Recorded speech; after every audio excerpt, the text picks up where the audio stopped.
নিরাপত্তা ইস্যুকে কেন্দ্র করে টি-20 বিশ্বকাপ 2026 থেকে বাংলাদেশের ছিটকে যাওয়া নিয়ে যে বিতর্ক ও নাটকীয়তা তৈরি হয়েছিল তার অবসান ঘটালো international cricket council ICC. Bangladesh cricket বোর্ডের বিসিবি উত্থাপিত সব শর্ত মেনে নেওয়ার পাশাপাশি সংস্থাটি স্পষ্টভাবে জানিয়ে দিয়েছে এই ঘটনায় বাংলাদেশের বিরুদ্ধে কোনো ধরনের আর্থিক বা প্রশাসনিক শাস্তি দেওয়া হবে না। নির্ধারিত ভেন্যুতে নিরাপত্তা ঝুঁকি থাকায় বাংলাদেশ দল বিশ্বকাপে অংশগ্রহণে অনীহা প্রকাশ করে এবং ভেন্যু পরিবর্তনের অনুরোধ জানায় বিসিবি। তবে আইসিসি সেই প্রস্তাব গ্রহণ না করে বাংলাদেশকে টুর্নামেন্টের বাইরে রেখে স্কটল্যান্ডকে অন্তর্ভুক্ত করে। এর ফলে প্রথমবারের মতো টি-20 বিশ্বকাপে খেলতে পারছে না বাংলাদেশ, যা বিশ্ব ক্রিকেটে বড় আলোচনার জন্ম দেয়।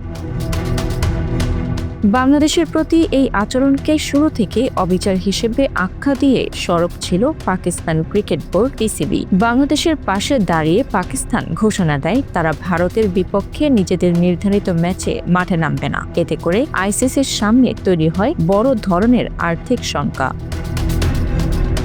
ধারণা করা হচ্ছিল বহুল আলোচিত ভারত পাকিস্তান ম্যাচ বাতিল হলে আইসিসির ক্ষতির অঙ্ক ছাড়িয়ে যেতে পারে ৬,০০০ কোটি টাকা।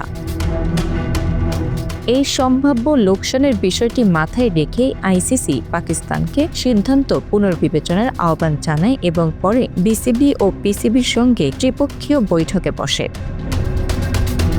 আলোচনায় বাংলাদেশ ও পাকিস্তান একাধিক শর্ত উত্থাপন করে। এর মধ্যে অন্যতম ছিল বাংলাদেশকে কোনো ধরনের শাস্তি বা জরিমানা করা যাবে না এবং 2028 থেকে 2031 সালের মধ্যে বাংলাদেশকে একটি বৈশ্বিক আইসিসি টুর্নামেন্ট আয়োজনের সুযোগ দিতে হবে। দীর্ঘ আলোচনার পর শেষ পর্যন্ত আইসিসি সব শর্ত মেনে নেয়। এক বিজ্ঞপ্তিতে বিষয়টি নিশ্চিত করে সংস্থাটি জানায়, আইসিসি, পিসিবি ও পিসিবির মধ্যে একটি উন্মুক্ত, গঠনমূলক ও বন্ধুত্বপূর্ণ সংলাপ অনুষ্ঠিত হয়েছে। আলোচনায় শুধু টি-20 বিশ্বকাপ 2026 নয়, বরং দক্ষিণ এশিয়ায় ক্রিকেটের ভবিষ্যৎ ও বৃহত্তর দৃষ্টিভঙ্গিও গুরুত্বপূর্ণ পেয়েছে বলে উল্লেখ করা হয়। আইসিসির বিবৃতিতে বাংলাদেশের বিশ্বকাপে অনুপস্থিতিকে দুর্ভাগ্যজনক হিসেবে উল্লেখ করা হয়। একই সঙ্গে পূর্ণ সদস্য হিসেবে বিসিবির অবস্থান পুনরায় নিশ্চিত করে আইসিসি জানায়, বাংলাদেশের রয়েছে ক্রিকেটের গর্বের ইতিহাস ও বিশ্বব্যাপী খেলাটির বিকাশে দেশটি গুরুত্বপূর্ণ ভূমিকা রেখে চলেছে। প্রায় 20 কোটির বেশি আবেগী ক্রিকেট ভক্ত নিয়ে বাংলাদেশ যে ক্রিকেটের অন্যতম প্রাণবন্ত বাজার, সে কথাও স্বীকার করে নিয়েছে বৈশ্বিক নিয়ন্ত্রক সংস্থাটি।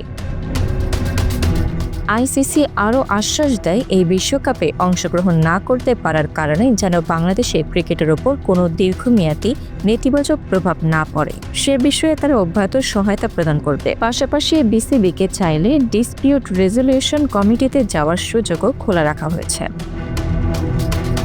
সবচেয়ে গুরুত্বপূর্ণ সিদ্ধান্ত হিসেবে ঘোষণা আসে 2028 থেকে 2031 সালের মধ্যে বাংলাদেশ একটি আইসিসি টুর্নামেন্ট আয়োজনের সুযোগ পাবে। Bangla affairs news desk.